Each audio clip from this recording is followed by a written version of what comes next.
Hey, look at that. It's working. Yay!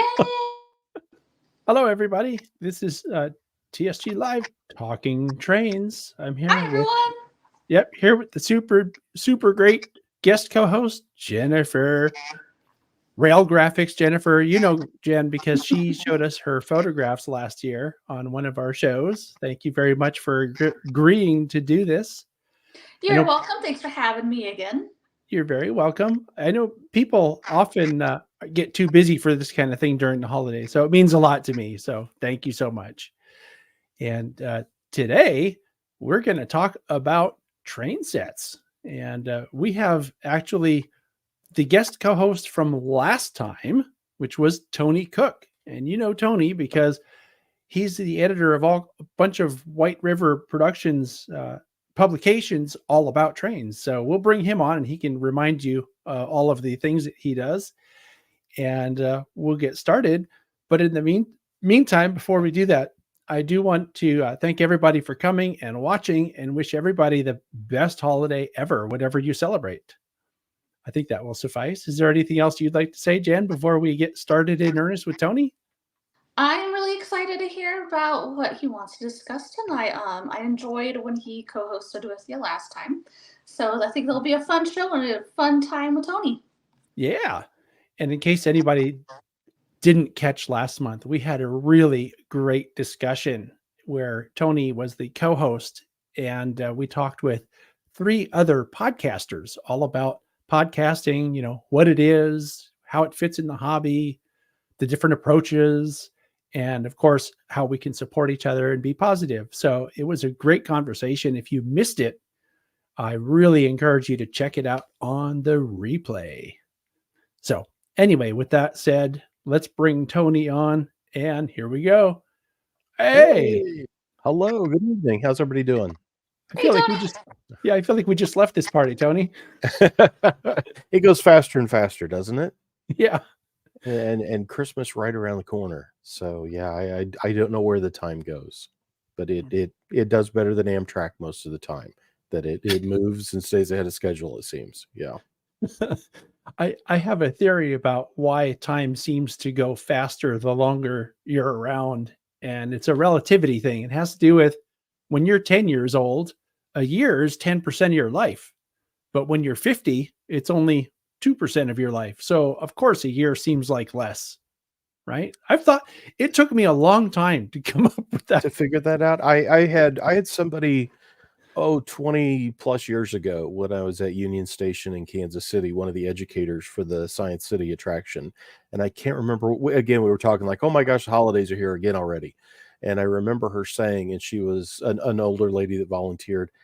She said, oh, when you get older, it goes faster and faster. And I remember thinking, well, that's silly. Like it wouldn't be like that. And I think of that all the time now. Like, yeah, boy, it goes, I think Monday morning I get up and make my coffee and sometime that afternoon, it's Friday already. It's like, wow, where'd the week go? Yeah. It does. Well, every year when I turn the page over, because, you know, I think I showed you last month, I have a printed calendar that I keep track of all my productions on because I schedule stuff in advance. I run this channel a lot like a business, really, and like like a TV station. And I just printed 2024 about a month ago. And I remember when I printed it, I was like, I can't believe 2023 is already gone because it seems just like yesterday I was planning all my stuff for 2023. And, you know, here we are at the end already. And boy, a lot of stuff has happened this year. But anyway, that's not really. It goes. And you mentioned, and I again, it's funny when I don't know what day of the week it is or it goes fast because of the magazines that I do. Like you, I've got a time schedule that I'm always running around with. You know, I do Model Railroad News, the monthly news and review magazine for White River. I do Diesel Era quarterly, and then HO Collector is an annual. This next year, I do that as well. So, and contribute quarterly to Railroad Model Craftsman's Collector Consist piece. So I'm always chasing a deadline or just finished one up and think, oh, now I got all kinds of time. It's like, nope, nope. Yeah. Next thing's right around the corner. Yep. You know, when your work is project driven like that, right? It's just project after project. And, I like to run TSG Multimedia as far in advance as I can possibly run it. And as we're sitting here right now, I have January and February pretty much booked. Like they're full of everything except for the podcast that I do once a month. And I can't make those in advance because they are time sensitive, Mhm. relevant to whatever's been going on.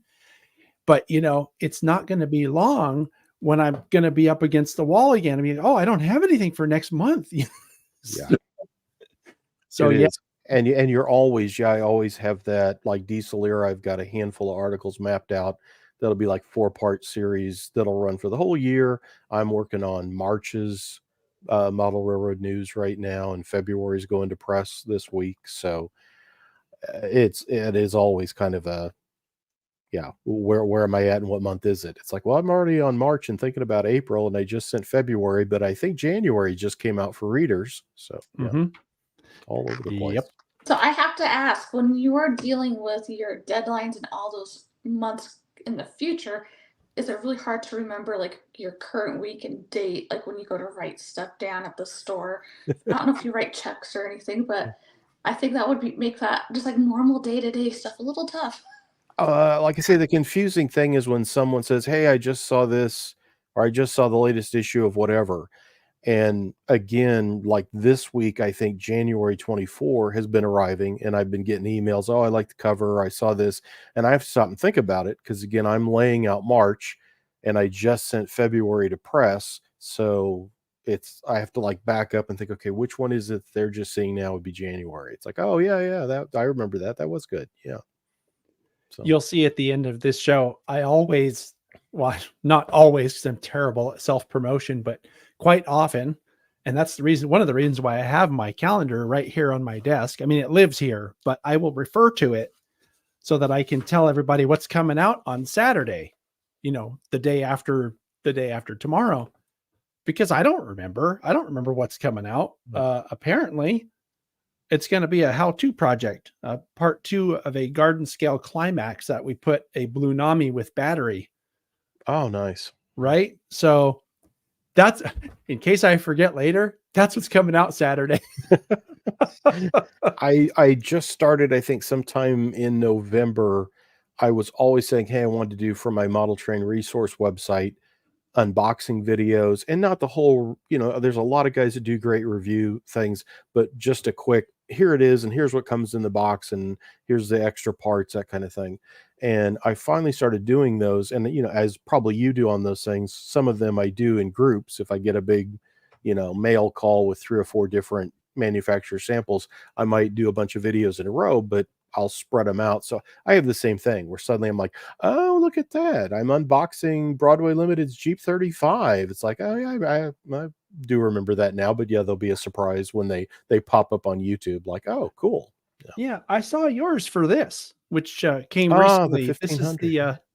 the SW 1500 that I got from Athearn, and this is actually the one that 1501. I think you showed 1503, right, or 02? I think 2. I think they sent me 2. Yeah. And what I found in, and I don't know Western Pacific as well as I know Rio Grande stuff. And as I first started looking at it, I pulled out an old issue of Diesel Era that covered those.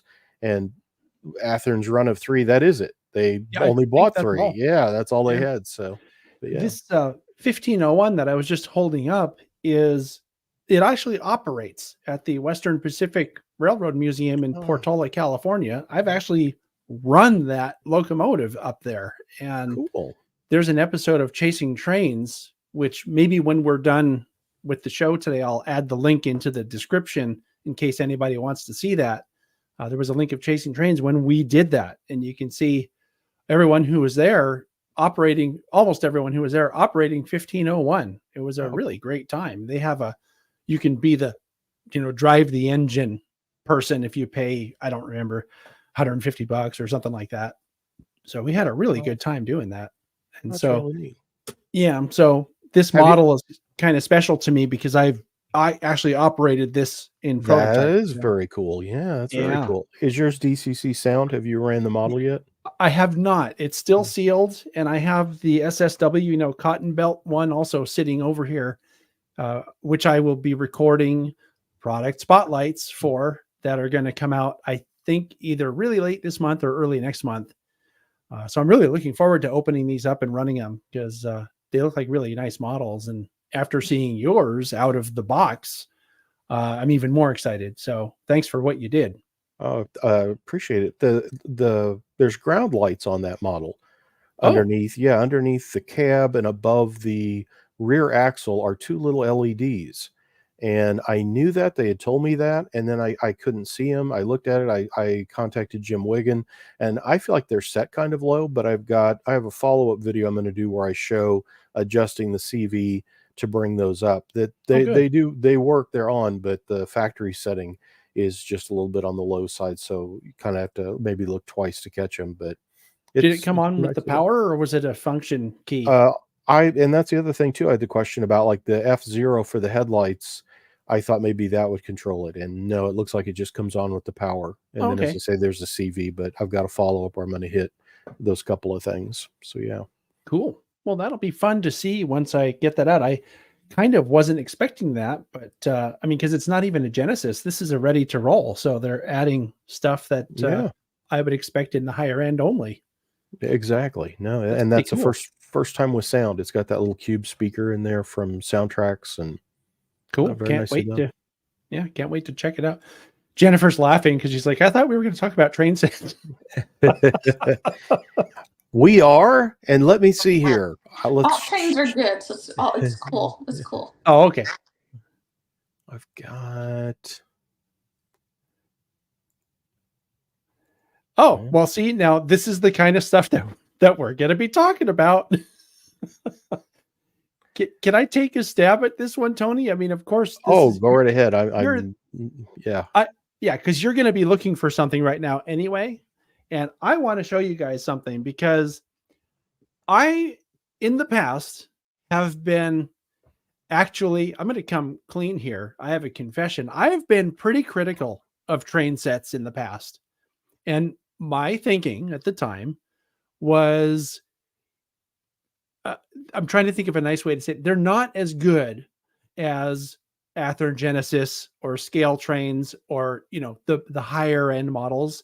They just aren't. They can't be because they cram pack a whole bunch of stuff into a Right. box. Yeah. Right now, that being so, I used to say, oh well, train sets are no good. You should save up and just buy good stuff one at a time.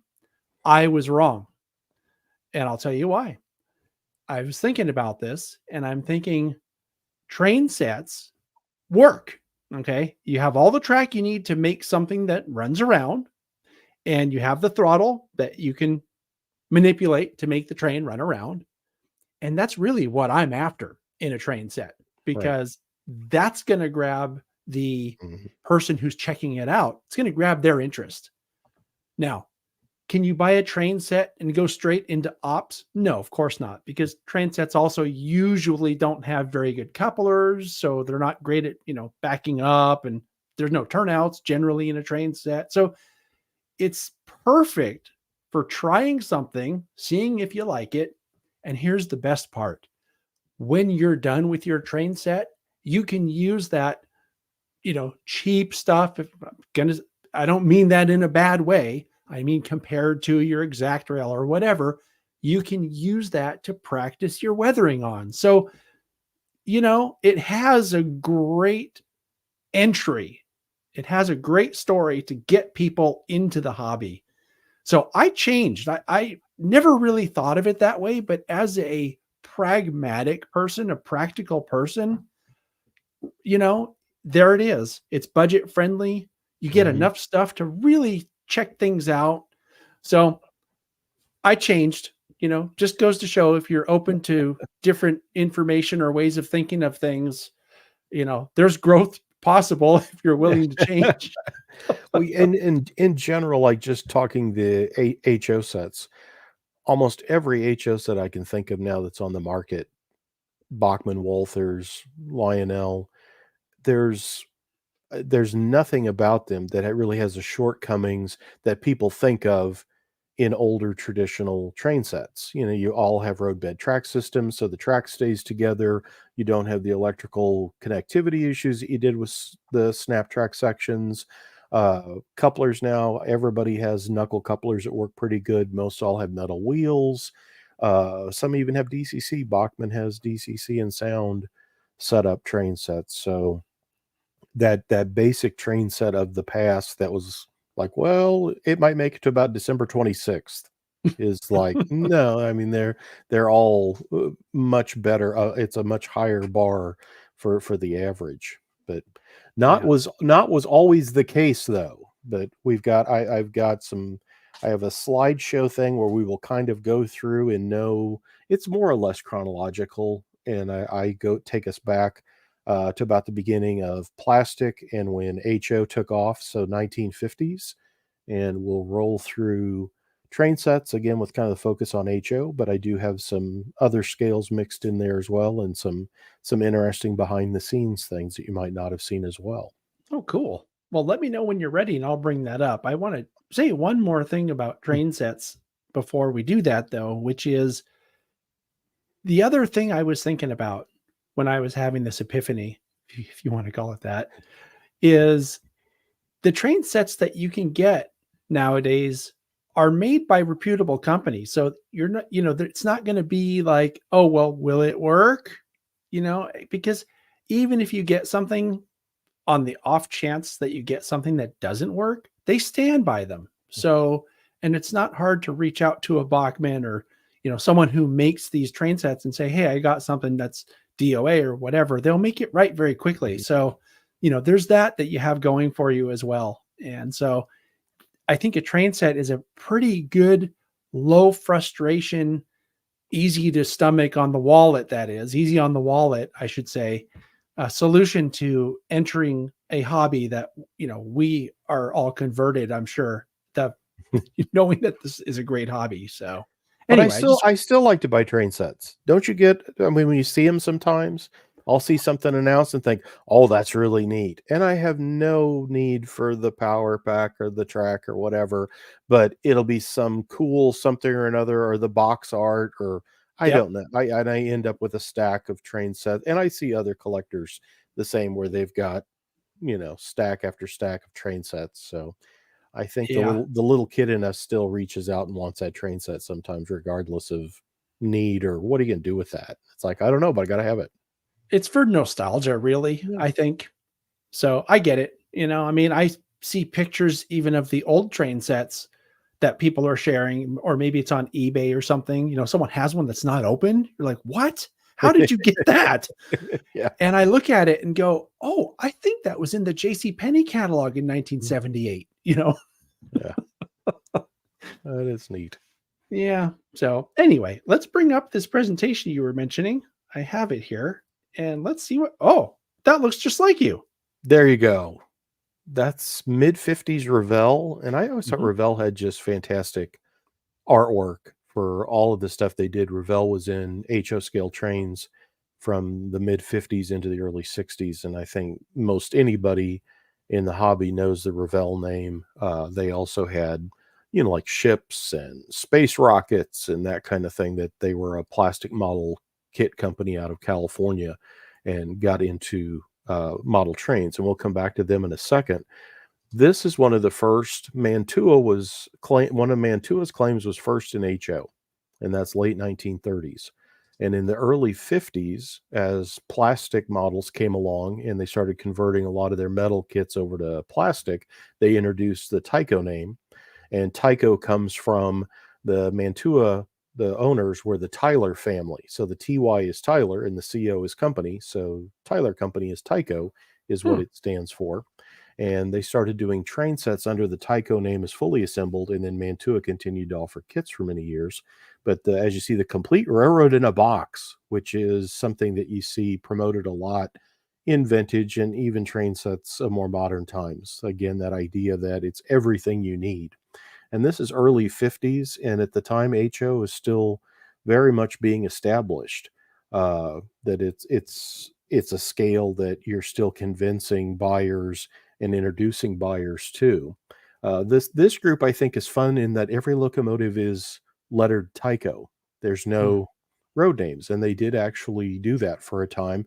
The freight cars all have different. You see Katy and like the Shell tank car there. But yes, there are locomotives that were the Tyco Railroad, I guess, which is kind of funny. Back to Revell, and again, I love their artwork. Again, this is mid 50s for them. They had this EMD switch engine and an F7, and then the little 060. They went through several different steam locomotives over the years, and some of this tooling has gone on to, like the Concours has some of the gondola and the flat car and those things, and brought the switcher back at one time or another. But again, these were some of the early train sets. Uh, and the thing I like on Revell that, again, I talked about there, I'll show you the train set packaging here next, but look at the Revell store.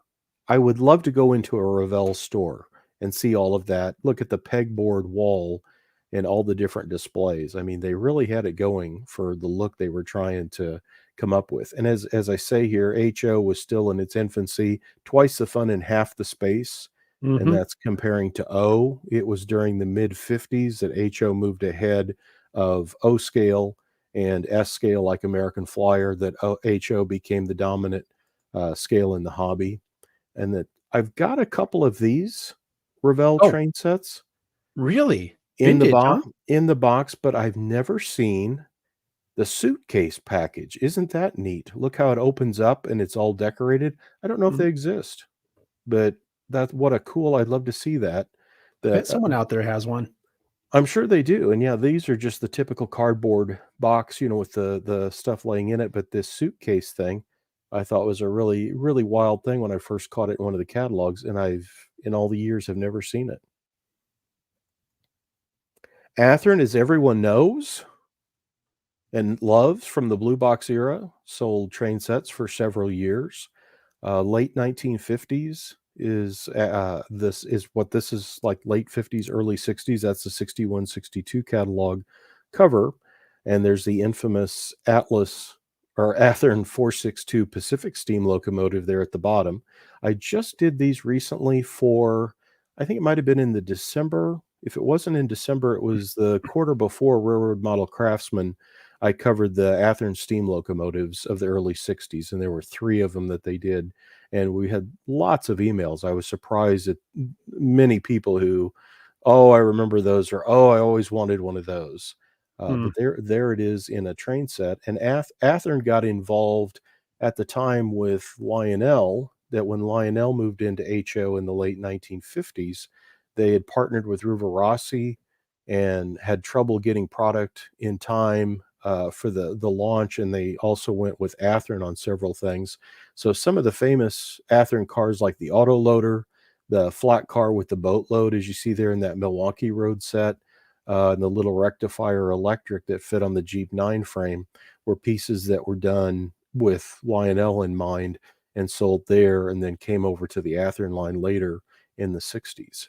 And Athearn has made product over the years for a lot of folks. We'll see later, Cox had Athearn sets in the early 70s, the mid 70s. Atlas had sets with their own locomotive and track, but Athearn rolling stock. So Athearn has been the backbone of many a train set over the years. Look at the prices on these things. But it's on the other page too. I mean, I'm just looking at going, oh boy, yet that steam engines, that set's really expensive, $25. Yeah. Hey, you can still get a boxcar for $25. The Lindbergh line is another early 60s one. They had this, they called it an SW600, and with this is the sand thing in the front. I think it's really an SW1, but the 600 is close. And these freight cars became Mantua's Heavies line in the 1980s. And these sets, there were the 2 versions of the set here that they sold, and there's also an Illinois Central version with a black switch engine with the icy green diamond logo that I've heard Illinois Central actually sold themselves. They had commuter runs and things in the Chicago area, and Lindbergh was in Skokie in the Chicago area, that there's an IC exclusive set that was sold on the train, I think on the commuter trains at Christmas time, and that IC had at their station in Chicago, which I've never fully confirmed that, but I've seen it enough times over the year referenced. that I think that's the case, which is an interesting thought that you could be riding a commuter train and buy a train set. Huh. Interesting. TT. Do you know TT? Do you have any TT in your collection? I know TT. Yeah. I know people who are into TT, but I do not have any TT in my collection. I just got one of these little F units in the last week. This is 1/120th, so Yep. it fits. It's bigger than N scale, smaller than HO. Rocall, it was a German company, and again, TT seems to be a scale that ever so many years somebody would decide, boy, this is a scale, and there is something very nice about it. If I've got a handful of pieces of other TT things that have been done, and yeah, like on a 4x8, it's bigger than N scale, so it has more. You can have more detail. There's kind of more of that appreciation that you have with HO and larger scales, yet it's still small enough that you can do a lot in a small space. But this was, like 62, 63 is when this Huh. German company, they did this F unit and offered it in Santa Fe and UP, and then they did Shorty streamliners and offered those in both Santa Fe and Union Pacific. They were only offered for the last catalog I can find is a German catalog about 69 that had them, and I rarely see them. As I say, I finally landed in not a great example, but a well-used example of one of the Santa Fe F units, and was excited to finally get to see one in the flesh. There's a guy who lives out in my area named Richard Brennan who's into TT, and these guys have sources for these. They were set Yes. up. Yeah, they were set up at the convention, or actually at the National Train Show in Salt Lake City in 2019. I actually did a video where one of the people that was exhibiting at that show talked about TT. And I got to tell you, Tony, looking at it in person, it is a very Yes. interesting Yeah. scale. Yeah. Isn't it? There's a lot of appeal in the last like 10 or so years, and the name escapes me now. I think the company's gone by the wayside, but there was a guy importing. He had like an SW 1500 and a 40-foot boxcar, and I have a couple samples of those. I did a review. It was on the cover of Model Railroad News, like I say, maybe almost 10 years back now. And it really is. There's something very fascinating about it, as it's that in between, not as big as HO. You can do a lot in a small space, but it's bigger than N, so there's kind of more to appreciate on the detail and the size of it. So yeah, the real case can be made. Same as with S. I think you might think that O is too big, and HO small. S is another thing when you see scale S models, that it's like, yeah, Mhm. this would be a really neat scale to pursue. Something that I've often thought, and this happens more the older I get, is why in the world did someone decide for HO scale to be 1 to 87.1? It's a weird, like, why not just 1 to 100 and then have something that's 1 to 75 or 1 to 50 or, Yeah. whatever. Do you know what I mean? I mean, 1 to 48 is almost 1 to 50, but not really. And I yeah, don't know. why not? Yeah, why is it not that? I'm not sure, and like, Yeah. because HO, I think kind of is that hybrid off of double O was in Europe, which is Mhm. 176 to 1. And then HO got established here and is 187. And yeah, that's a whole other program. And Yeah. and both play together. Like there's a lot of double O equipment that works on HO track. And yeah. Late 1960s is where we're rolling now. Do you remember the postage stamp trains from Aurora? Mhm. Those were And so look, neat. eight-wheel drive, dude. How about that? I always liked the little bookcase thing, and they did ads where they showed that the little bookcase shut like someone would have a whole shelf of these little train sets. This was the big boom for in scale, in that treble O electric, which was based out of the UK, I believe, is early 1960s, and it's triple O. As there was O, then double O was close to HO, then there was triple O, was in scale-ish and very toy-like in the early 60s, but the serious in scale run hits about this catalog is 67, and that's about the time that several companies jumped into the in scale market, and it really got established in North America. And this Mhm. Aurora made a big name with the postage stamp trains, and a neat concept, the packaging and everything. MRC, the Power Pack company, has Mhm. dabbled in trains many times over the years. This was their jump. around 1970 into N scale with the full line. And this is a mix of Mahano Yugoslavia for like those Alcos. Rivarossi did that Berkshire and these streamlined passenger cars. It was a mix of products that they sold for several years and in scale. Love the artwork here. Again, Yeah. this is what sells a train set to me, is or it did back in the day. This was American Train and Track. Again, around 1970, they were HO scale. An FT all by itself pulling a Penske Streamliner with a dome car. Nothing Hmm. non-prototypical about that. But it doesn't matter because you're going to get that train set, Tony, and you're going to lie down on the floor and look at this exact picture in your brain. And yes, watch it zoom around. So yeah, Yes. these wonderful scenes with the cityscapes and whatever, and we see the freight train working and the guy waving. I mean, that is what the allure that brings people, I think, into model trains. Yeah, that's what I saw when I got down on the floor looking at my train sets zooming around. Early 70s, another jump in sizes. The two rail O world looked like it was going to take off. AHM had things from Rivarossi, and Rocco made a run for Atlas in the early 70s. They had this F9 industrial switcher, the Paracabooses. Some of these freight cars and such exist in Atlas's Trainman line in more recent years. But this was I think this was my Christmas 1974, is I got the BN Atlas set, and it came in this huge box with this UP illustration on the cover. And again, the train set artwork, I love the box lids. There's a in scale from about 1970, and there's that early 70s Atlas O gauge train set. Neat stuff.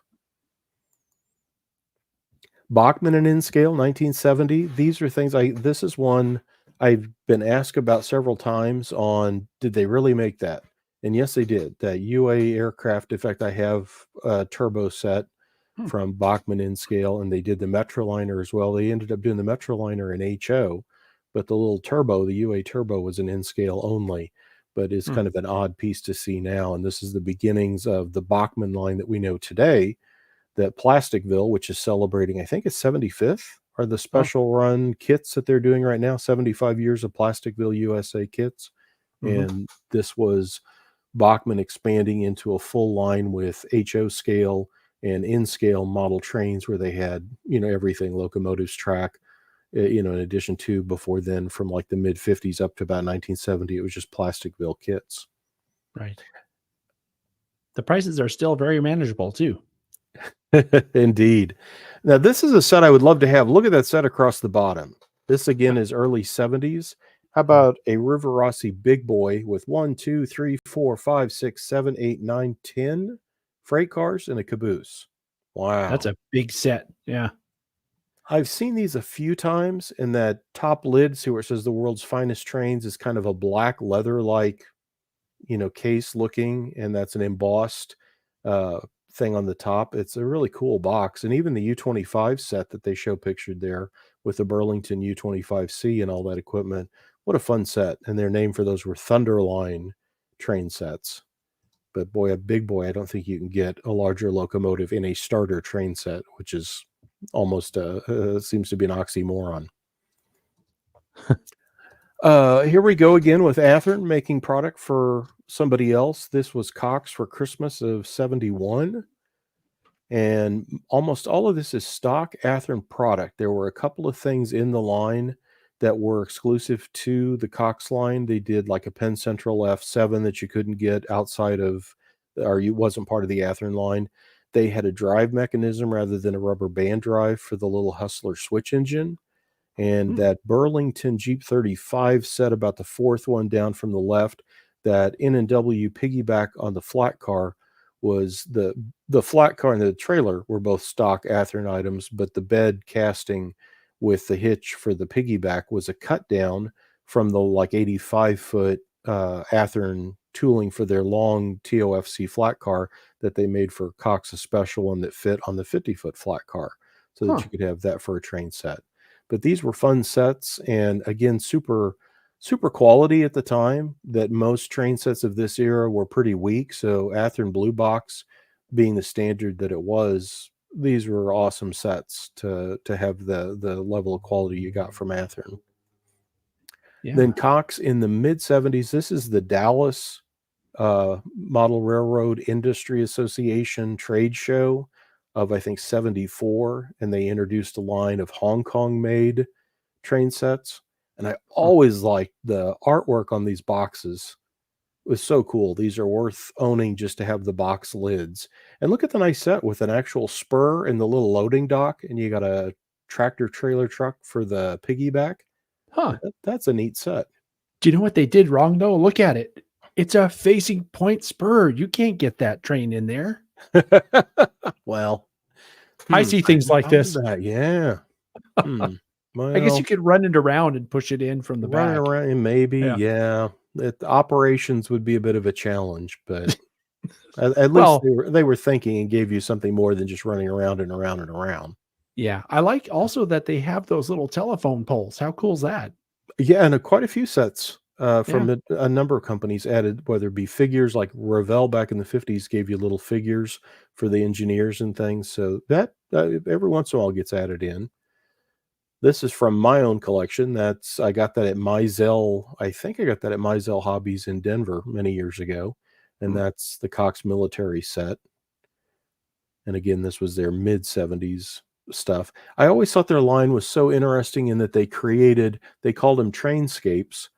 And a lot of this product moved on to AHM, Model Power, Walthers. Many of these, the Big Pine Lumber stuff returned as Walthers train line in the 1990s. And it's just a neat setup in that it puts the whole deal together. You've got the logs go in to the lumber mill thing. There's the sawdust deal. You've got the stack lumber as a finished product going out, that it really kind of put the whole idea of what it does rather than just a train running in circles. I like the fact that they had a girl in the picture on that last one. Isn't it? Yeah. Do you see, that's unusual because for the time, certainly, yeah. Yeah, back in these days, these would have been trains for boys. Oh, absolutely. Yeah. Yeah. It's very cool. And this is there's the Trainscapes naming thing. This was a full page ad in either Railroad Model Craftsman or Model Railroader promoting the Big Pine Lumber. And this I thought was such a neat thing. Working conveyor belt for the containers. You got the crane there that can lift the containers off. The ship, it took me years to find one, and it's a styrofoam molded ship with a plastic bridge area. So I was a little disappointed when I finally did see what the ship was, but anyhow, and yeah, the ship never returns. It's only Cox as far as I know, but these pieces sold again from AHM and some other folks. But again, a nice idea of trying to make more out of the railroad than just running in circles, that when you bought this, you got this spur section and this whole setup to give you kind of a the dockside set.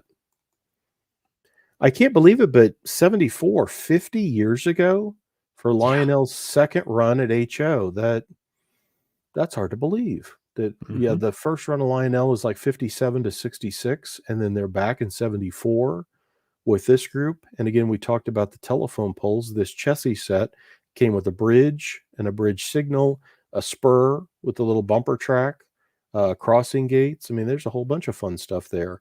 And of course, they have it set up as facing point again. Look at these guys. Oh, well,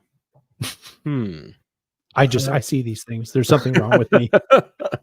And that chassis, of course, the gold, it's put on a Jeep 9 there, but they use that a lot. They made an O-gauge Jeep 9 as well and used it in promotional ads, because that's the EMD 50, which was actually Jeep 40-2 that was painted gold, in that look for EMD's 50th anniversary, but was a neat piece regardless, even though it was just a gold GP9.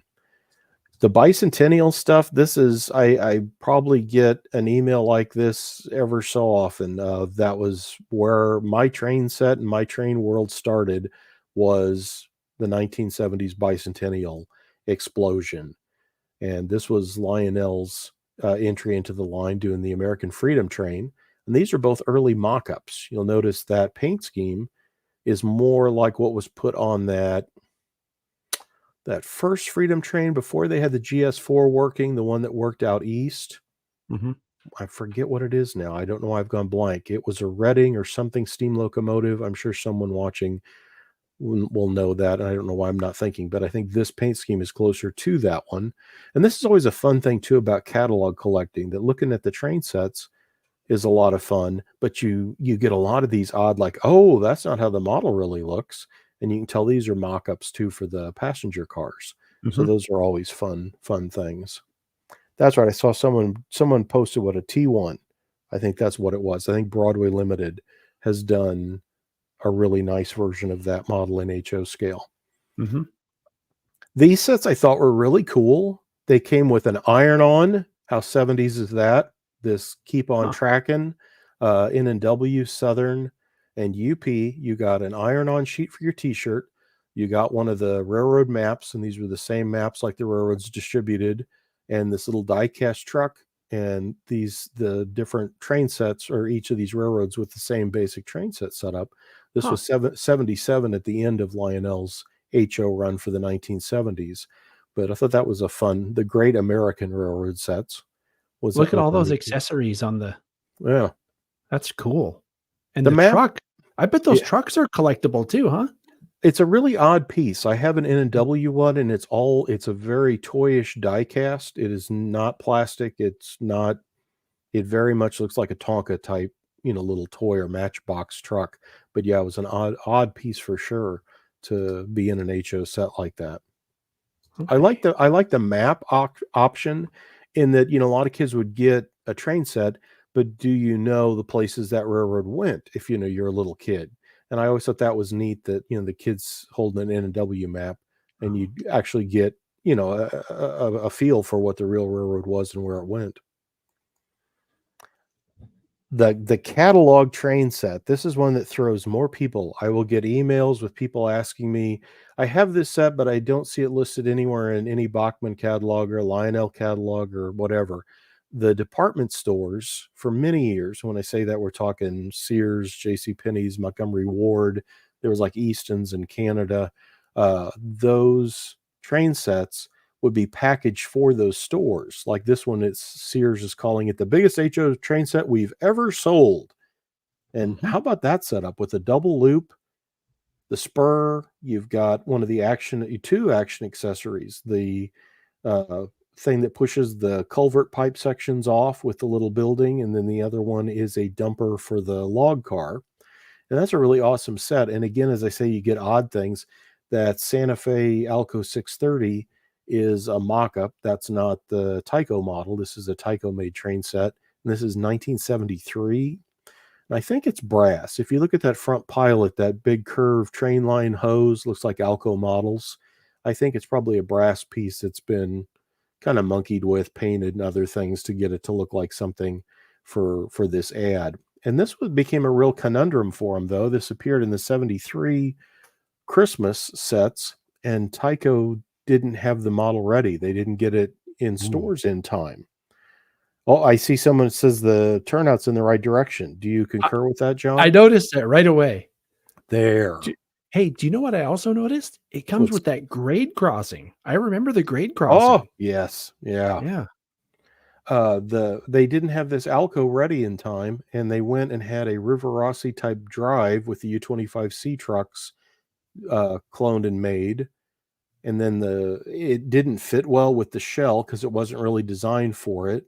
But there Mm. are examples out there of this early 630 that they were rushing to try to fill sales on. Like a year later in 74, at one of the train shows, Tony Coster was reporting on the hobby show for Railroad Model Craftsman, and he shows another example saying, Tyco expects to have this 630 on the market soon after delays in production, but the early ones only made it to train sets. So it was kind of an odd piece, but only came in this Sears set, had it exclusively in 73.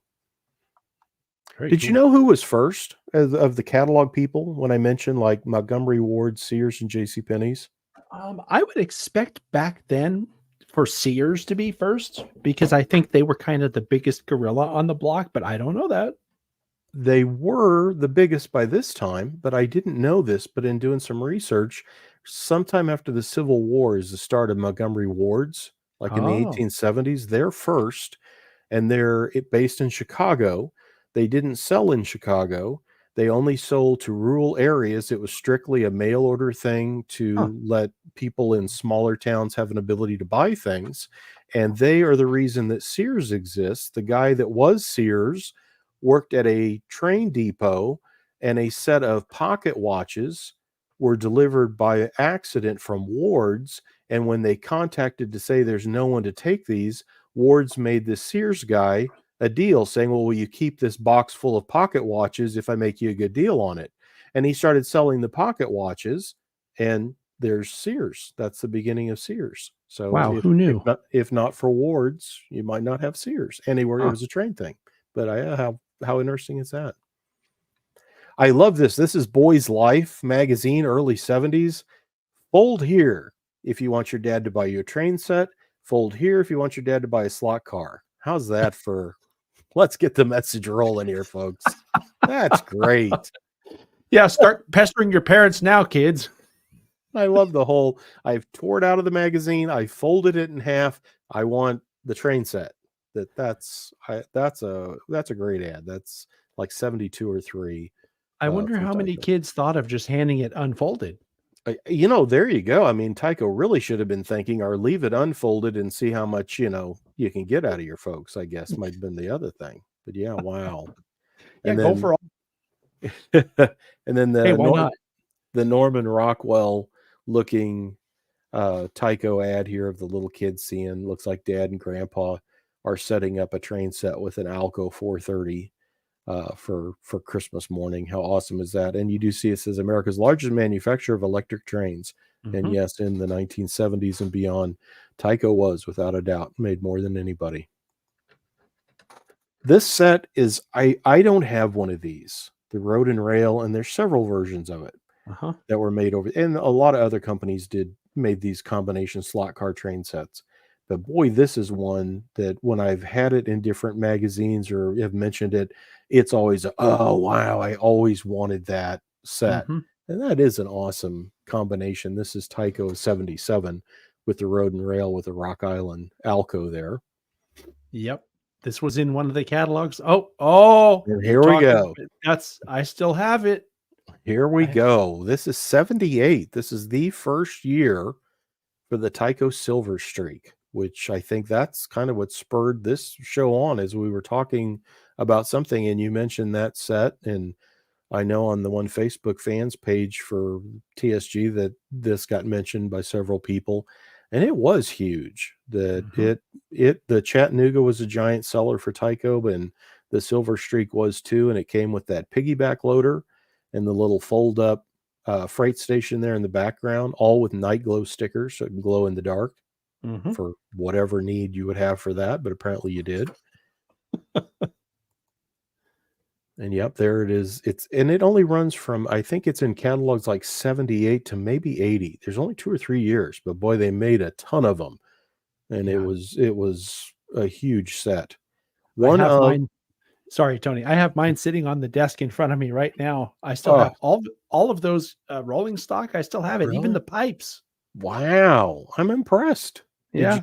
Have you got the truck warehouse fold up cardboard thing? No, Oh, but yeah, but yeah. I would if I had known 50 years ago I was going to be doing this show. I would have kept it, And you see that as advertised on TV, I said I'd show a couple of behind the scenes. This is a Tyco advertising and merchandising brochure that would have been given out to like dealers and things to show what they were doing to promote. And you can see here, network TV and Spot would be buying local affiliates in 32 markets. This is in the US. Advertised in TV Guide with a $5 back if you buy it before Thanksgiving. There's an ad for stores, to put in the thing, but this is the merchandising side of trying to, sell and promote the trains. And this is always fun stuff to see, how and where, like pages in this further back show. Again, they mentioned TV Guide. They talk about the different newspapers that Tyco bought, things like Sports Illustrated, Boys Life, People, Time, that, I mean, big business. They were pushing and selling hard. I have a question. How do you find things like internal documentation like that? The stuff will pop up on eBay. You can find Huh. it in research I've done over the years. I've occasionally gotten lucky and ran into people who did work at those various companies, and they Hmm. occasionally will have some materials. So if you're diligent and keep looking, and it's always fun to find those. I have a handful of Tyco pieces like that that talk about here's the ads we're going to run for like after Christmas sales and promotion things that kind of lay out their marketing plans. And I always find that end of it kind of fascinating too. Yeah. This is early 80s AHM and an absolute mix of product here. That's the Mahano Alco Century 628 that was first sold by Lifelike in the early 70s, now roaming around in AHM's line by this time. This is ex Cox military train set stuff as well. So a good mix of products here that AHM has picked up. And look at the Matematic 2000. They were kind of knuckle couplers and kind of X2F couplers and sort of kind of were going to work with everything. Hmm. But and I've got a few of them, and they did kind of. It was an interesting thing. Now, take a look at the layout here of the US Army set, and you have to wonder at times, what was it like to actually do the photography on there? There is the setup for an AHM photography thing in the early 80s where they were shooting train set pictures. And Look at that. wow, yeah. Yeah. They have paper and that's what they're setting it on, paper. Isn't that Huh. yeah, it look you can see it's a folding table. Yep. And then it looks like a sheet of maybe poster board there with the clip holding it up, and then, It yeah, just a roll of white paper looks and the like it's train in label. somebody's house, Tony. It Look, might be, I don't know, yeah. I'm serious. Look at the door behind Yeah, underneath there, the bottom right. That's interesting. Huh. but how about that? And, yeah, that's I forget where I came across that picture, but that's kind of a Jeez. behind the scenes of that. Then we get to more modern stuff here, kind of wrap up. Athearn, as they rolled into ready to roll in the early 2000s, brought back train sets, and these are fantastic pieces that they offered with a number of things. I hope Athearn can get back to doing some of those again. I think it had Bachmann Easy Track packed in there and a power pack. The toughest thing on train sets anymore is trying to hit that price point. Mm-hmm. What you want to be able to sell it for and to put the stuff into it is a real struggle at times to try to make it work. And like I don't think Athearn has any sets currently in their line. Walthers does, and I think this set you can also maybe get this set DCC.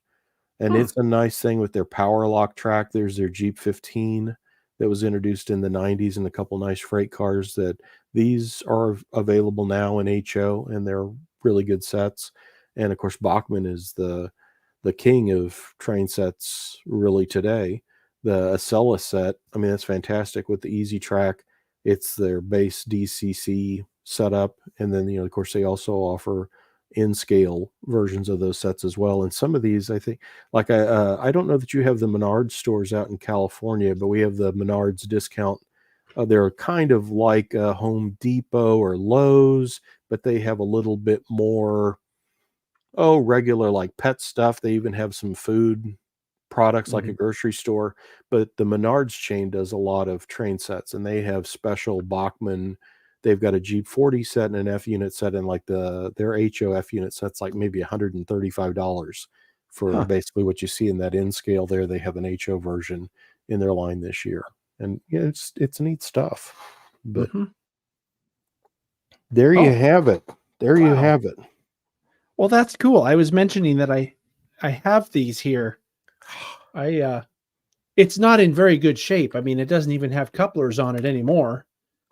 But yeah, this was my first American train ever that I got And you probably in still have it. this is what I was talking about. Yep. The pipes, right? I didn't even realize I had the pipes till just now when you were talking. I was digging through the box and I found the pipes. Like, oh, I didn't know I still had those. This has always been one of my favorite box cars. I don't know why. Just could be the paint scheme on it. I don't know. They're very cool, And yeah. of course, the other really favorite one is the BN. All the same, Ubiquitous. right? Oh, It's stuff that they're was in the picture. Now, yeah. I have the piggyback car, which I didn't realize, but it's lettered for ATSF. Santa Fe, yep. Yeah. And I don't have the trucks anymore. I have no idea what happened to those. But of course, the final piece on it is the caboose, A which little is caboose. actually in pretty decent shape. Yeah. And now And, let me see the Alco again, the locomotive. Sure. These did not come with handrails by this time. Oh But yeah, this that never had. was yeah, they quit putting handrails in that set. And if you look at the roof line, Uh-huh. see how yours is solid red? I forget which way it goes. There Oh, are here? some are red. All of them have a red cab roof, but that back section, some are silver and some are red. Oh, So it interesting. changed somewhere in the production, and I don't know which one is more uncommon or first. I don't remember offhand. Yeah. But But yeah. you're saying this actually came with handrails at some point? No. Oh, Oh, it yes, never. yeah. Oh, no, back in the day, yeah. The C430s introduced in 1966, Oh, and okay. in the early days, it had kind of an Athearn-style handrail where they gave you the wire handrails and, like, the stamped stanchions, and you put it together. That Oh, well, that's kind of cool. Yeah, all I don't the know if I would have, as a kid, had the patience to put all that together. I just wanted to run it. yeah. I think that was the wonderful gold hand-warming Tyco Power Pack. Right. Yes. And always know which ones you're using, because if you hook up your accessories to your track, it doesn't work very well. Full speed ahead. Full speed ahead. Yeah. Those are classic. Those are classic. Yeah. I don't know if this power supply works anymore. I think I tried setting it up one time, but Yeah. it's either dead or it's just, too dirty of power to run anything that's produced nowadays. But yeah. Am I using the right word? It's dirty power, right? Or is it noisy? It's the throttle handle thing Uh-huh. tends to get This guy. the like that's like a potentiometer deal. They Yeah. get corroded or dirty, so you get like dead spots as you bring it back and forth, and Yeah. it's not worth doing Well, anything with. But also, I mean, to be fair, this train never really was great at low speed anyway. No. So it might as well just have an on and off switch, kind of, yeah. Something else I was noticing in those marketing pieces, that the headlights on every single model are this, it looks like a real train headlight. That is not anything like what this looks like. I mean, it lit up the cab, the number boards, and unless you had it, as everybody watching probably knows, unless you had this up at full speed, the light was just this little dim thing anyway. Yeah. Oh, yeah. But It was the fire in the cabin of that incandescent bulb that would be about yeah, as big as a person, prototypically, and it kind of lit everything up. But yeah, yep, pretty much. It even came out from the bottom here and lit up yes, the would track. leak out. Yeah, We had ground lights.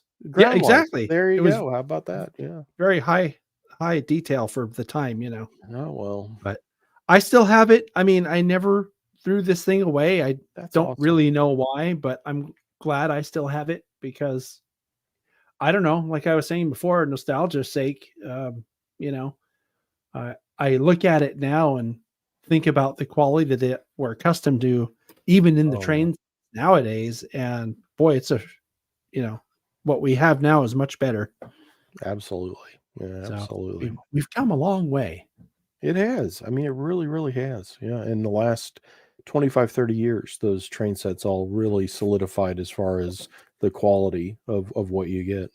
Sure. I also have this here. I don't know if you know about this one, but have you ever seen that?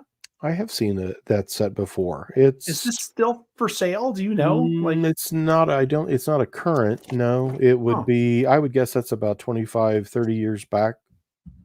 I got this, I think it was about 15 years ago. It was being offered through a retail store. I don't know if it was being offered to the general public through Bachman directly or through, train stores, but it came from of all things, a mattress store. Wow. So, yeah. So we had a mattress store out here where I live called Sleep Train that no longer exists.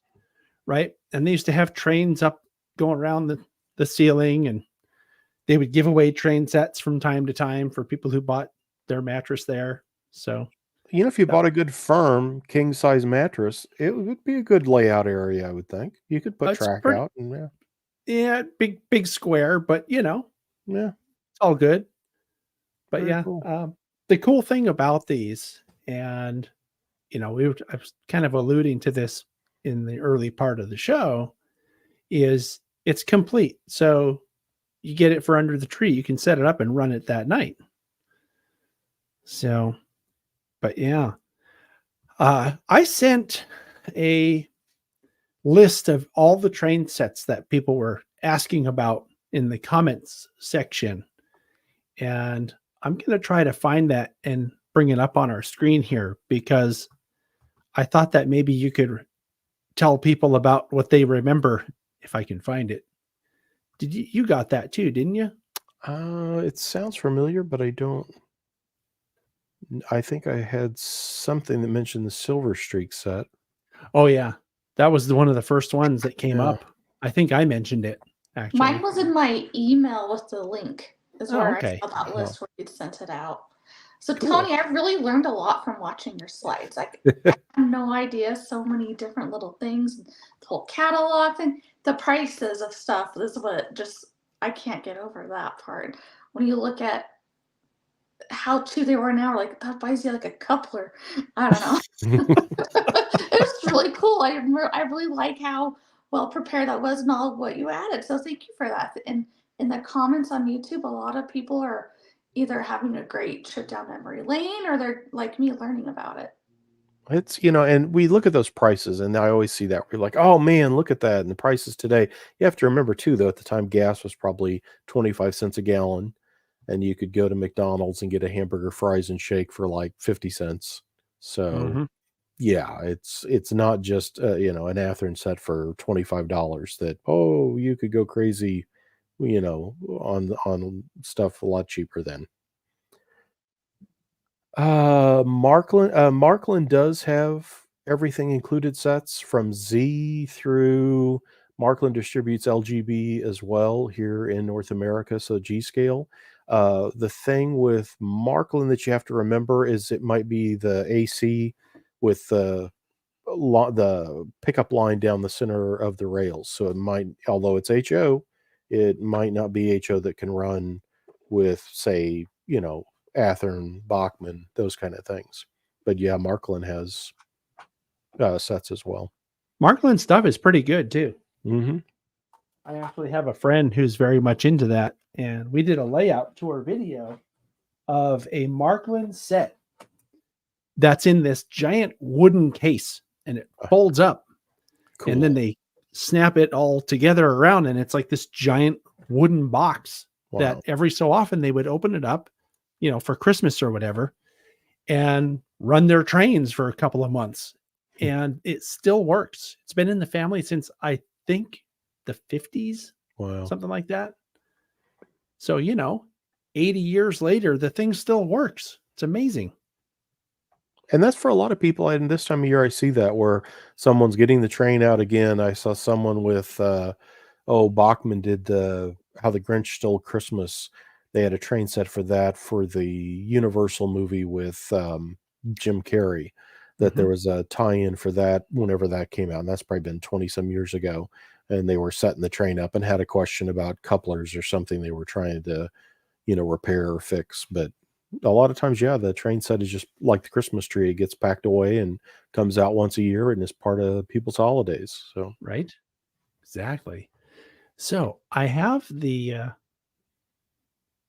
that article brought up on here. I want to bring this up to our share screen here, and we can talk about some of these. Oh, let's see here. Is this working? Can you all see this? yes, yeah. So there it is, Silver Streak, uh, as we mentioned. And of course, you're here commenting, right? Oh, yeah. Mhm. But now here's a question. I know, don't think this is in your wheelhouse, but I'm guessing you probably know more about it than I do. Like the LGB G scale starter train set. Do you know anything about those? LGB goes back to, at least for like US stuff, in the Mhm. 80s. And if you look at some of the original ads for it, before I see it branded G, it says K scale. K Mhm. is in King, like King Kong, the Right. giant scale, K scale. And they show kids with like the little German 040 and that kind of stuff. So I know LGB sets were around, from like the early 80s here in the US in that larger G size, which is like 129th or 132nd to 1. This was a neat one. This guy posted this, and that is Tycho, but that Rock Island FA is a Mahano made stand-in for what was the Tycho Shark Nose in the early 80s. That by the Huh. Tycho's gone in 1993 is their last year in HO trains, and the name goes on. They still, I think, they made like, I think, Tickle Me Elmo or some of those kind of things were Tycho products, of later years, and they're still around in like RC and some other things, like remote control. But that's late 80s, and the Hong Kong made Shark Nose was gone, and they had the stand-in Rock Island Alco FA produced by Mahano. So that was an easy. And I think I mentioned that to, is that Andy Lewis as a person? And he said, Yep. "Yep, that'd be about right." He said that'd have been the late 80s. So And it has the grade crossing that I was mentioning mhm. before. Something interesting about that grade crossing, I think it was made by Tycho. You probably would know this, but it had the way it worked was it had a little plate, I guess is what I'm going to call it, that went across in between the rails where the road is, and that plate would cause the arms to come down, and the cars didn't weigh enough to keep the No. arms down, so they would bounce up and down as the train went over it. It was very realistic. Yes, yeah. The first version of that, Revell makes one of those, and then Uh-huh. Tycho brings out another one in the 60s, and Uh-huh. like Bachmann has done a dual one, and they all tend to suffer from, yeah, there's not enough weight to hold that centerpiece down, Mhm. or you end up with a car that's anything over 50 foot, and they're longer than the wheelbase is such that Yeah. the gates go back up. So yeah, Yeah, goes up and down. It was pretty cool, kinda yeah, bouncy. yeah. So how about, a Santa Fe red and silver 630? Now, C636, that can't be the Silver Streak unless they made another variety of it. No, no, yeah, that's the 630. That'd be like that one Sears set Uh-huh. that had the prototype piece that, yeah, I would guess that was that Santa Fe Red and Silver was that high hood Alco 630, and it was Tyco's, like, Railroad Empire or Alco Action Freight for many years. Yeah. Huh. Now here's Well, an interesting, I'm surprised. Oh, you had the picture of it. yeah, I remember When the person said they Yeah. had, yeah, with Chef Boyardee, and you collected labels or UPCs or something and could send them in. There's a lot of the promotional train sets are another whole fun thing to kinda look at and figure out, because a lot of times they came with, like, there's a Kellogg's Frosted Flakes set that AHM did, that there's a 50-foot plug door with Tony the Tiger on it, Huh. was not a regular catalog item, came in that set. So a lot of these there's a Bubble Yum set that Tyco did in the 80s with the Bubble Yum boxcar and piggyback, and like Chef Boyardee, there's a Chef Boyardee Tyco set that it had like a Santa Fe Jeep 20, but it had a 50-foot plug door with the Chef Boyardee logo. So lots of promotional train sets over the years that have all kinds of odd inclusions in them. Now, I have a question for you. I see this asked fairly often on social media, and people often say, "Well, I have this," and they'll describe what it is or show a very bad picture of it and say, "How much is it worth?" Are any of these old, promotional type things that weren't in the catalogs worth anything, or is it just nostalgia? Yeah, I mean, it's mostly nostalgia. I mean, there certainly are, if it's absolutely untouched, sealed, whatever, that there's enough collectors out there that have an interest. But Mhm. in general, certainly like most of the Tycho stuff, it was made in such quantity that no, there's nothing exotic about it, that there's Yeah, not another one around the corner someplace. right. And that's what I was figuring. People always think, Yeah. "Oh, grandpa had this," or my dad had this when he was a kid, and they think they have some gold mine, and it's like, no, you know, unless you But can. there's always exceptions. There's always some odd road name or, Mhm. something that for some reason only got offered, and replaced after a year or so. So there's always odd pieces, but in general, yeah, I field a lot of those emails where it's a Oh, Santa Fe F7, and a few pieces of brass track and, "Oh, what is this worth?" And it's like, boy, I hate to break this to you. Yeah. yeah. Well, if you find the right person, it's worth a lot, but Mhm. Yeah. good luck finding that Good luck person. finding that one, yeah. Yeah. So here's John Dyson. He had an N scale. That's interesting. Two F7s, and you knew exactly what he was talking about, didn't you? Yeah, the little postage stamp set. Uh-huh. That's a fun group to collect. That Aurora did a lot of neat packaging for that, so neat stuff there, yeah. This is funny. Mike Cohen broke it almost immediately at age 5. That's why they're for 14 and up, right? Nowadays.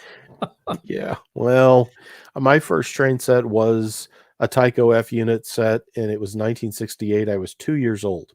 Uh-huh. So, I don't remember it, and I don't think it lasted long, but yeah, and I think Tyco at the time, somehow, if you look at packaging, it says ages 8 and over, whereas Okay. all HO today is 14 and older, so I It would don't be interesting to know. find out why the shift happened. I mean, they must have I'm not found that sure. 8 little kids were swallowing stuff or something, you know? I don't know, but yeah, it's and again, that doesn't I think it's in the 1970s that I first see on Tyco packaging for ages 8 and over, Uh-huh. and I don't know when I first saw 14, but again, that's more contemporary. Yeah, I know that's a thing now. Every single piece of everything that comes from every manufacturer I've seen says ages 14 and over. So, Right. And again, that's another when you think about why are there not more train sets and things out, it's a detractor because stores like a Walmart or those kind of things, I've been told are less, for like their toy departments, that's an automatic no because of the 14 and up that they think it doesn't have not enough spread in years for ages that huh. yeah. Well, it's interesting now you have other companies like Atlas has something called the Train Kids Oh sets. Have you yeah, yeah, seen that? yeah. Those I've are done awesome.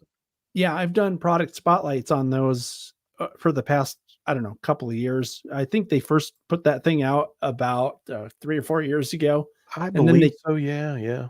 they came out with the glow in the dark one.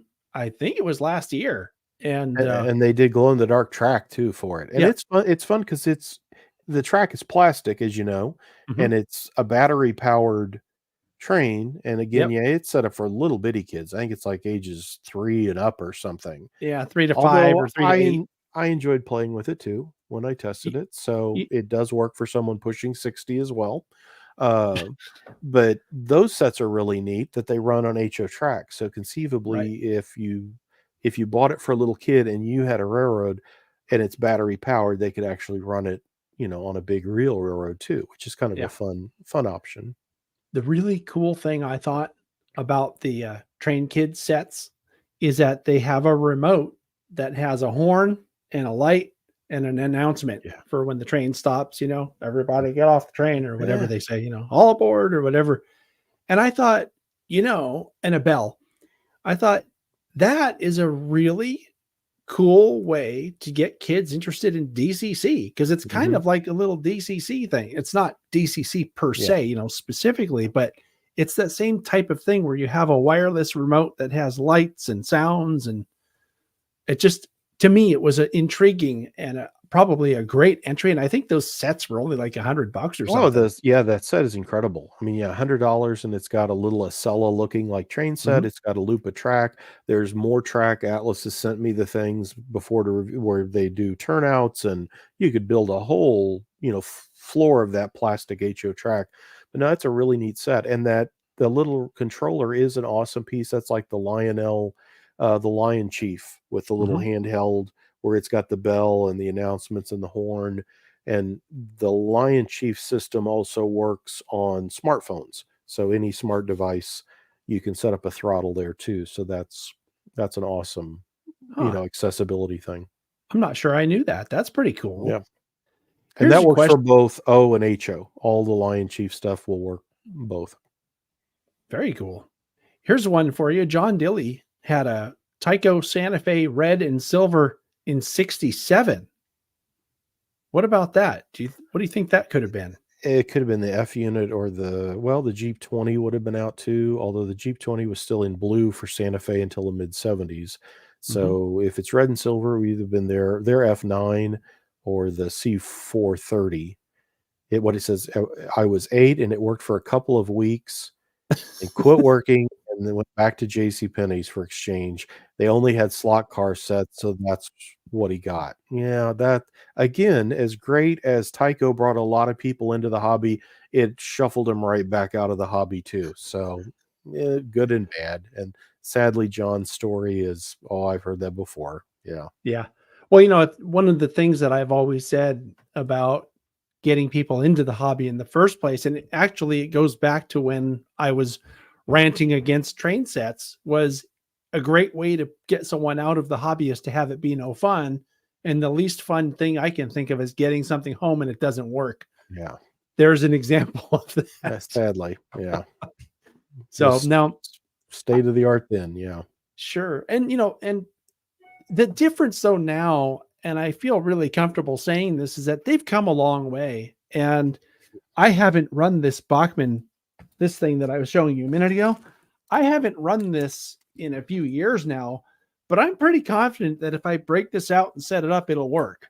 Exactly, So and yeah, I as I say, anything from the last, like mid '90s on, with the roadbed track and the Bachmann stuff is all-wheel drive now too, as is the Athearn and the Walthers, knuckle couplers. I mean, yeah, light years away from, like this Tyco set from the '60s. So sure. Now I noticed in your talk that you gave earlier with the slideshow that you didn't really talk about lifelike at all. I don't know if that was just because you didn't have anything prepared on that particular brand, but this last comment, and then I'll close the share screen here, was from Joe Bohannon that said that I said, I don't know if you guys saw Hell on Wheels. Bohannon is how the bad guy, one of the oh, antagonists, called Ellen Bohannon, Mr. Bohannon.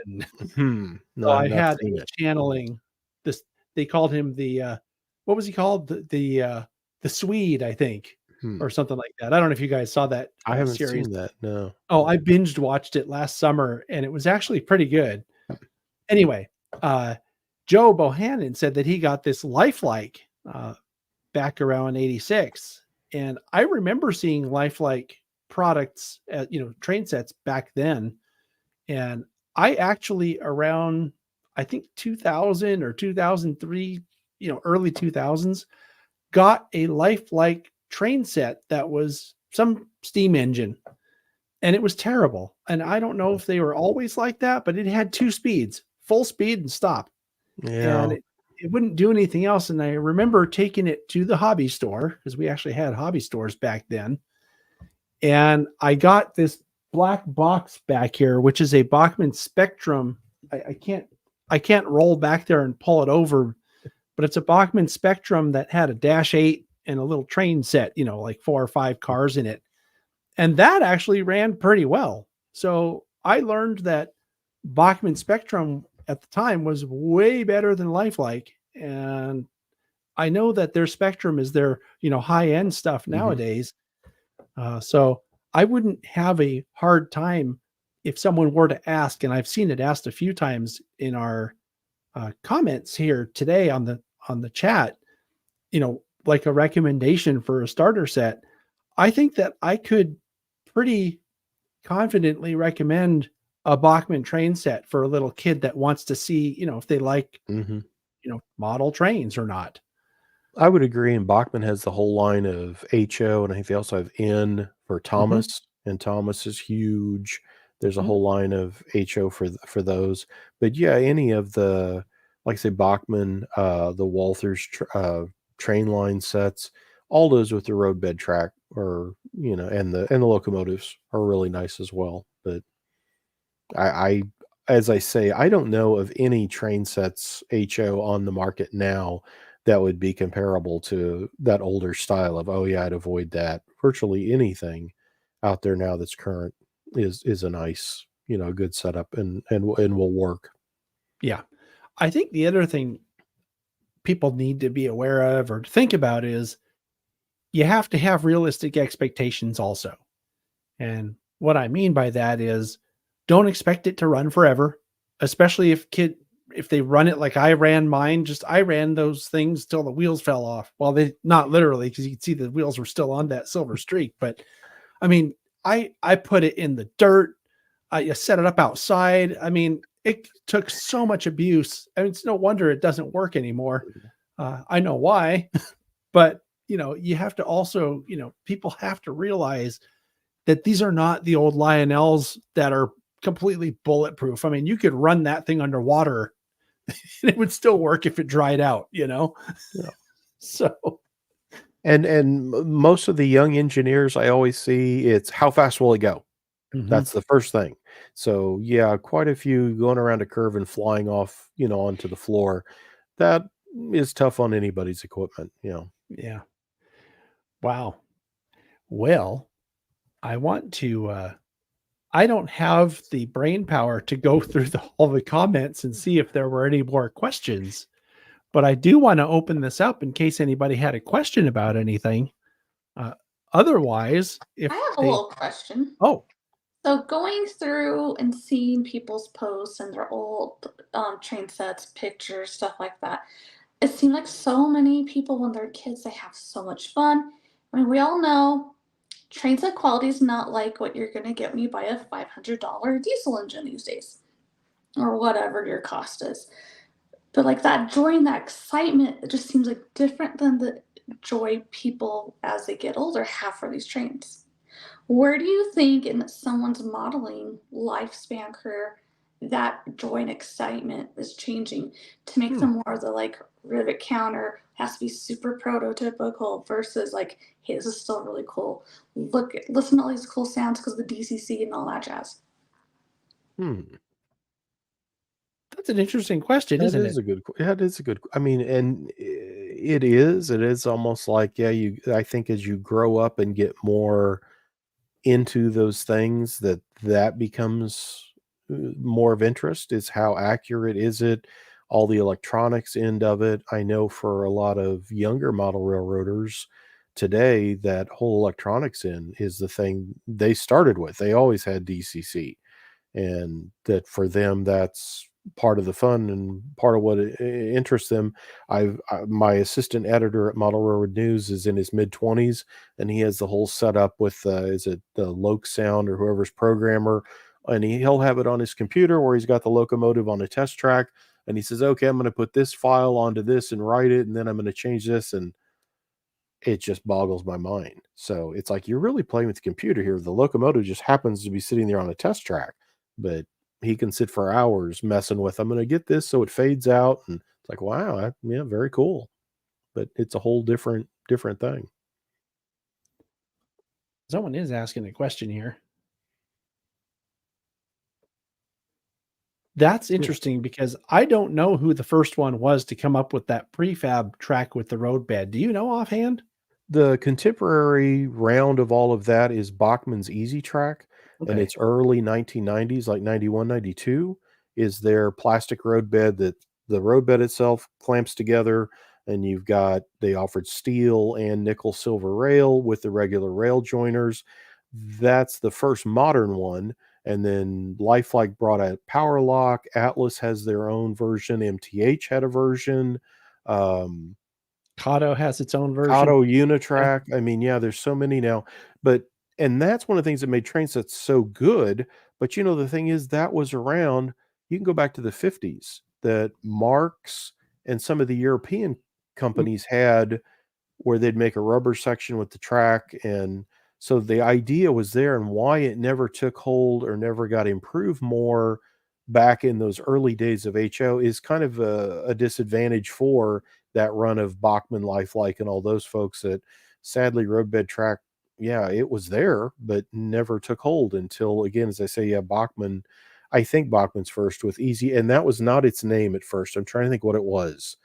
The first ad showed a piece of track coming, and it had like a space thing, and it had a different name. In fact, I have an introductory box they sent out to dealers that has a piece of it in there, and it shows the name of what the product was. So Easy Track was a name They adopted a little bit later after it first came out, but that is really, and a lot of regular people, the real railroad type folks I see at times will adopt and use some of those roadbed tracks. So it's not just a starter thing.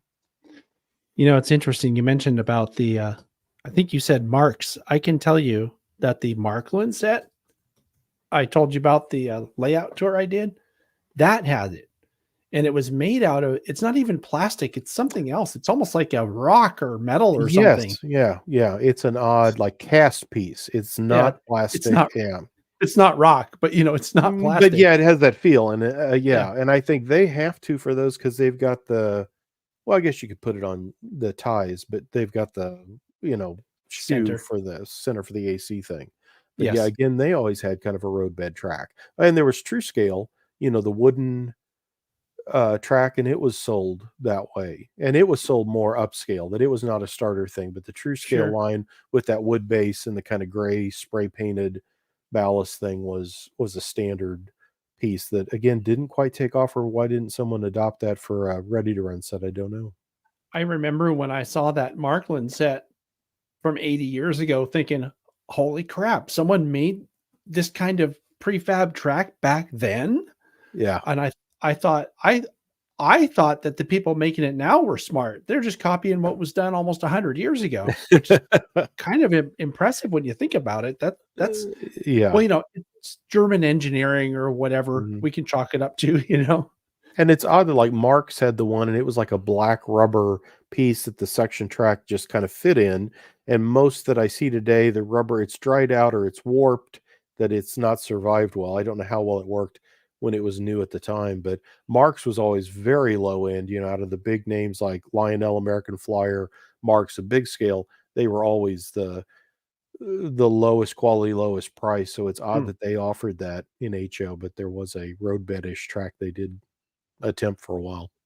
Something I've noticed more recently with that kind of stuff, Snaptrack specifically, is at my local hobby store or train store. It's called the Train Shop. It's in Santa Clara here. I don't know if you've ever been out here, but if you ever come out here, it's one of those places where everybody that's into train stuff goes.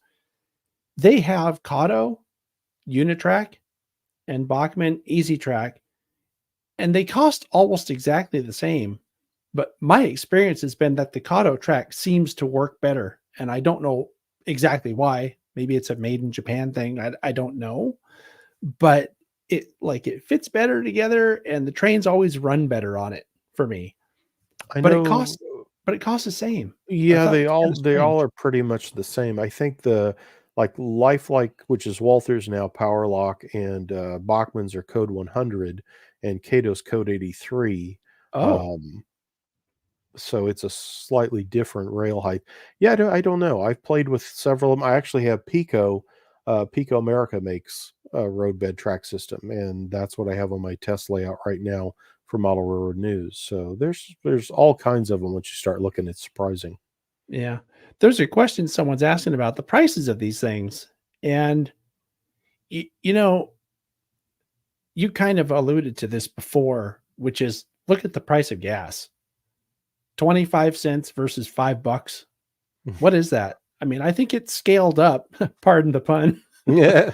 The price is scaled up with inflation pretty much along the same lines as everything else, or Yeah, I darn don't, close. what is the person's, yeah, Oh, the thing you have to remember that's changed so much. Again, like that Tycho said, or whoever said it was section track, it wasn't roadbed track. Yeah, the power pack that you get now, like even with the basic Bachmann ones, again, that level of quality. The locomotives in most of those Tycho sets were single truck powered, deals, whereas the Bachmann, Ather, and everybody, it's all-wheel drive, so it's a better mechanism. So while it may seem like, well, it's still just a locomotive, a circle of track, and a power pack, yeah, like that. I mean, that's mhm. the Tyco Power Torque single truck thing that it wobbles along because it's got traction tires on the one thing, or you probably you see them on the one axles. Traction tires on this model have probably worn off so long ago, Mhm. it's not even probably when I put it in the dirt. Yeah, it might have taken them out, yeah. But I So I am noticing that only one of the trucks has the gears in it.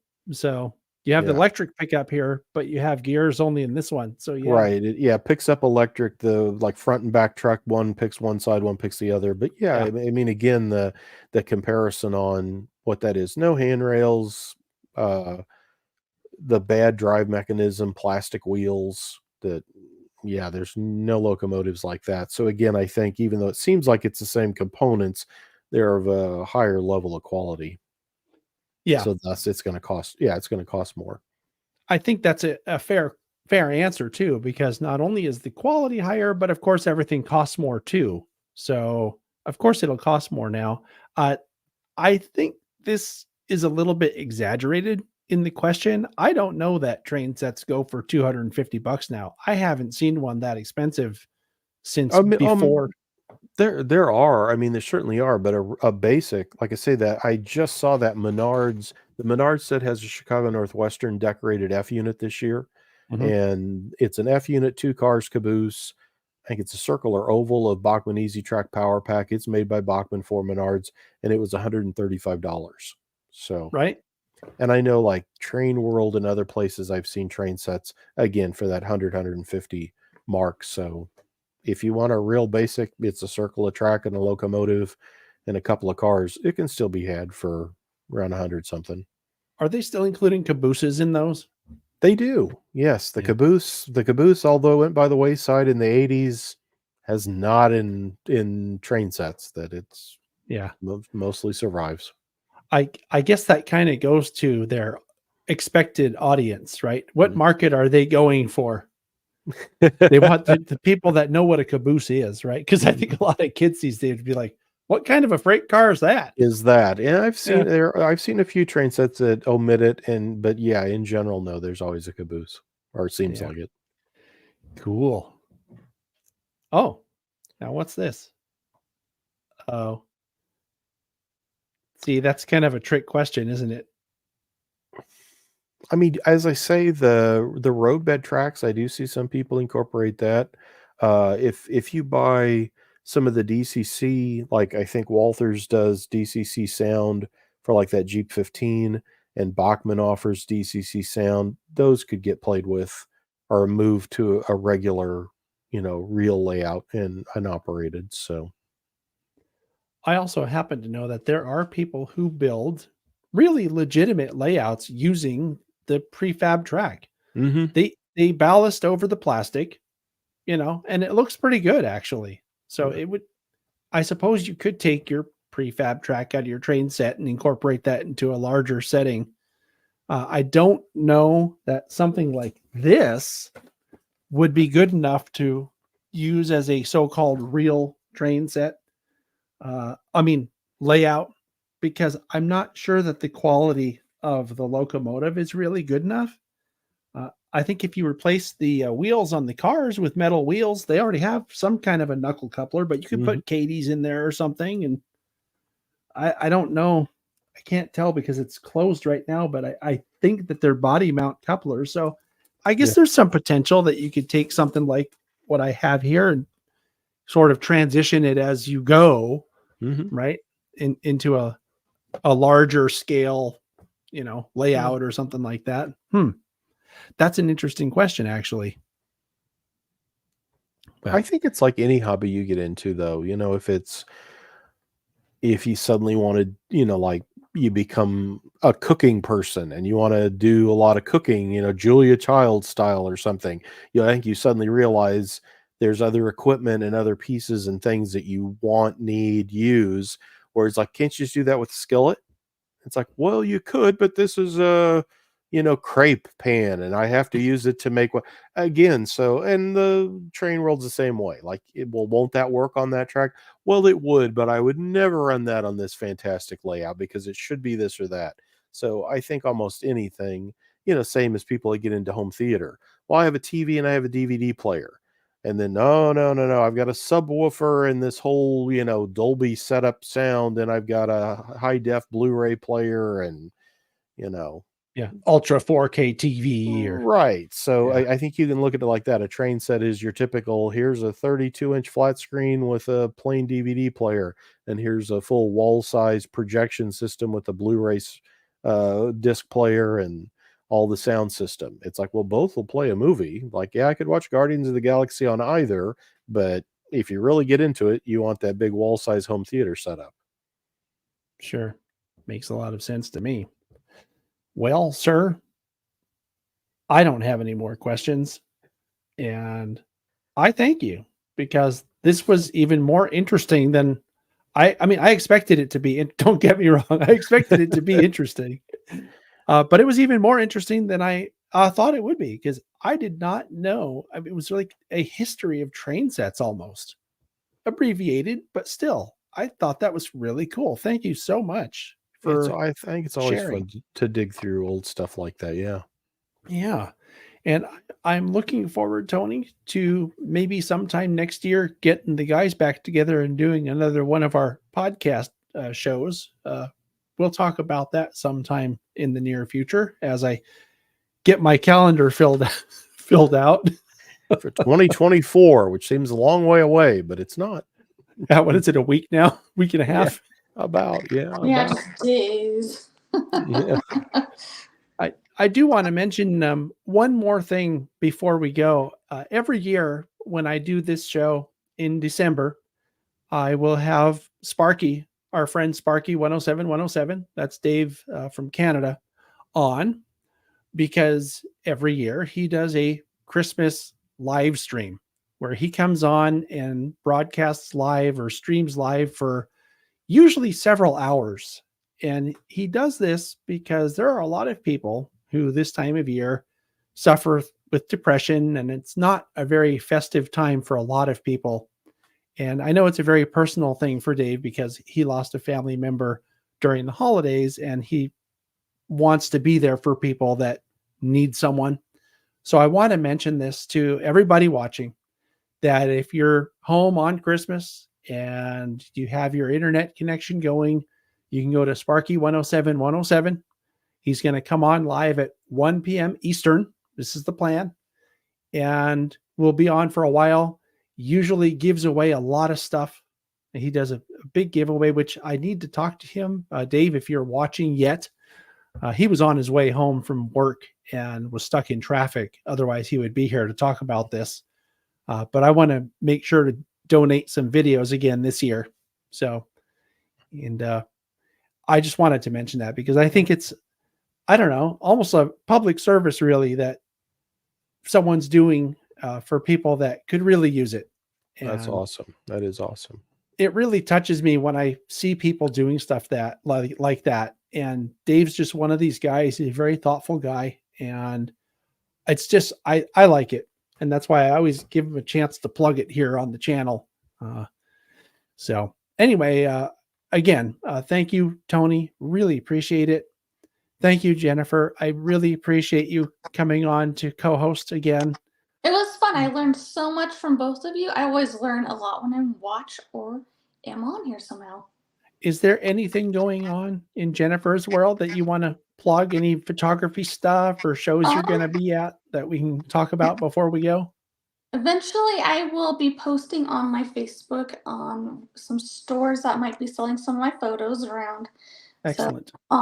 after the holidays, me and the store owners will kind of get back together on more of the details on that. So I'll be releasing that, and then I'm for sure going to the Rocky Mountain Train Show at the end, not the end, the beginning of April. So I'll be there again. I'm not sure if I'll be in the same area as last year, but I will be at Springfield. I will not be there for my photography, but I will be there.